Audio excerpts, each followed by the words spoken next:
of sealed milk cans filled with water, and he devised a Chinese water torture cell in which he submerged and suspended upside down by his ankles. None of those did he.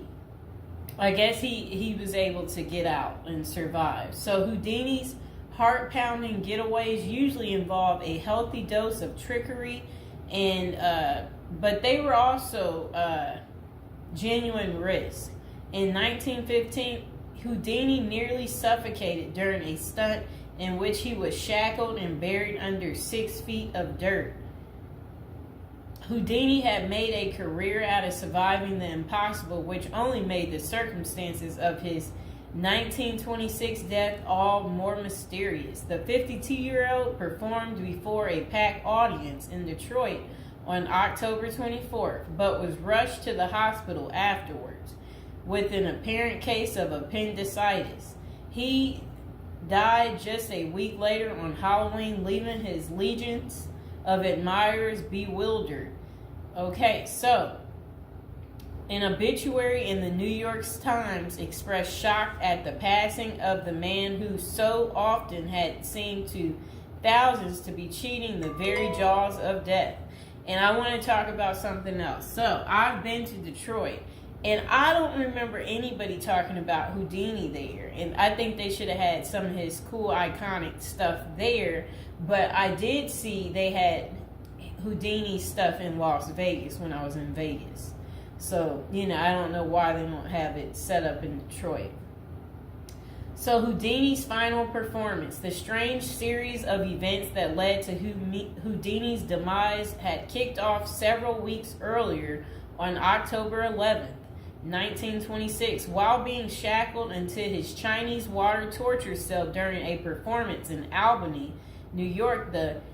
So it says he was struck on the leg by a piece of faulty equipment. He hobbled his way through the rest of the show, but was later found to have sustained a fractured left ankle. Against doctors' orders, Houdini continued his torture and traveled to Montreal, where he gave a lecture at McGill University. Just a few days later, on October 22nd, he invited some McGill students to visit him in his dressing room at the Princess Theater. The magician's sore ankle was still bothering him, so he plopped down on a couch while the group chatted. At some point, a student named J. Gordon Whitehead arrived and asked Houdini if it was true that he could resist hard punches to his abdomen, a claim that the magician had supposedly made in public. According to witness Sam Smits, when Houdini said the rumors were true, Whitehead abruptly delivered 4 to 5 terribly, forcibly deliberate, well-directed blows to his stomach. Houdini was still reclined on the couch and had no time to prepare for the punches, which appeared to leave him in considerable pain. And now would be a good time to like the video and to subscribe to my channel. Do you like this new series? This is the Death series, and there will be more series to come and more episodes from the Death series as well. And do you like my prison series? And if you haven't checked out my prison series I created just for you, you can go ahead and check out my playlist. And there's also a love spell series that I think you will enjoy too checking out. Okay, so Houdini brushed off the incident at the time, but that same evening he began to complain of discomfort and stomach cramps. His condition only worsened the next day when he boarded an overnight train to Detroit for a new run of performances.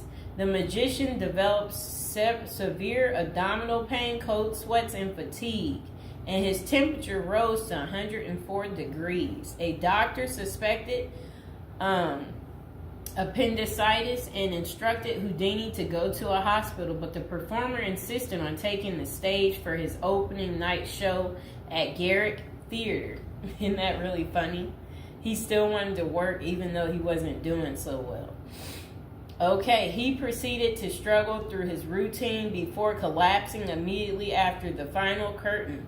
The show would be Houdini's last. The same night, he was taken to a Detroit hospital and prepared for surgery. Doctors successfully removed his appendix, which was found to have ruptured several days earlier, but it had already poisoned his insides. Despite a grim prognosis, the magician clung to life until October 31st, when he died with his wife Bess and his two brothers by his side. The official cause of Houdini's death was listed as peritonitis caused by a ruptured appendix. At the time, the magician's doctors firmly believed that the illness was the result of so I guess some guy had given him something backstage during an encounter in Montreal. Okay, so such cases of traumatic appendicitis are extraordinarily rare. One study found only a couple dozen instances over a nearly 20-year period, but in 1926 the diagnosis was widely accepted. Houdini's life insurance company was even forced to pay his wife a double for accidental death. Okay, so doubts arise over the escape artist's death. Houdini was laid to rest in Queens, New York. And this is what his little, I never knew that was where he is. There he is right there. Okay, that was his tombstone. Okay, so look, maybe I can put that tombstone as the thumbtack, people. Okay, so Houdini was laid to rest in Queens on November 4th, 1926, but rumors about his unusual death have persisted ever since. Many of the theories tend to focus on the magician's contentious relationship with spiritualism, a pseudo-fed religion whose adherents once claimed it was possible to communicate with the dead through seances and mediums. Houdini, a born skeptic, had spent much of the 1920s on a mission to debunk the spiritualist claims and expose its top psychics as frauds. The crusades earned him several $1 million worth of lawsuits and more than a few enemies, but at the time of his demise he showed no signs of letting up.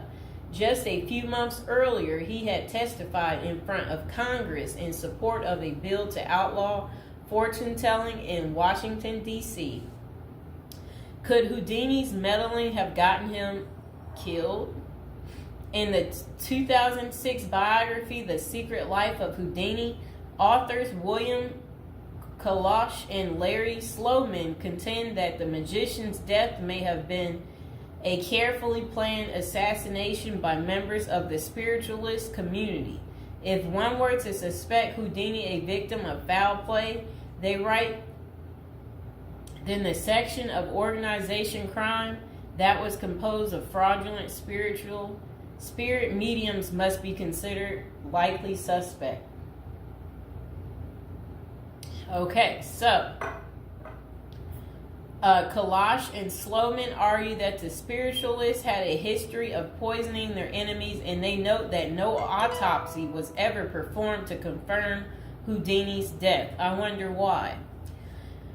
So his death was actually caused by appendicitis. If someone were hell-bent on poisoning Houdini, it wouldn't have been very difficult, they concluded. Considerable debate has also focused on J. Gordon Whitehead, the McGill student who supposedly delivered the potentially fatal gut punches to Houdini's Montreal dressing room. In the 2005 book, The Man Who Killed Houdini, author Don Bell floated a theory that Whitehead may have been in league with the spiritualists, some of who had previously threatened to harm Houdini or have him beaten up. Bell concluded that there was not enough evidence to connect Whitehead to any kind of criminal plot, but others have argued that he was an enemy agent who stalked Houdini during the magician's time in Montreal. Okay, so was Houdini murdered? The true cause of Houdini's demise may never be known for sure, but the majority of scholars tend to dismiss the murder theories as mere speculation. For them, the more pressing question is whether Houdini's ruptured appendix had any connection to the stomach blows he received a few days earlier. Don't forget to like the video, and if you're new to the channel, go ahead and hit that subscribe button. So while the evidence shows that such conditions is indeed possible, many consider it more likely that Whitehead's punches simply caused Houdini to ignore an already existing case of appendicitis. By the time the magician finally sought out treatment, the theory goes it was already too late. Interestingly, perhaps the most sought after source for information about Houdini's death is none other than Houdini himself in what amounted to his ultimate test of the spiritualist's claims. The magician promised his wife Bess that he would try to communicate with her from beyond the grave. Bess went to hold an annual Houdini seance for 10 years before finally abandoning the search in 1936. Fans and fellow magicians have since made the seance a Halloween tradition, but thus far, the great Houdini's ghost has refused to speak. I wonder why. So I hope you guys enjoyed hearing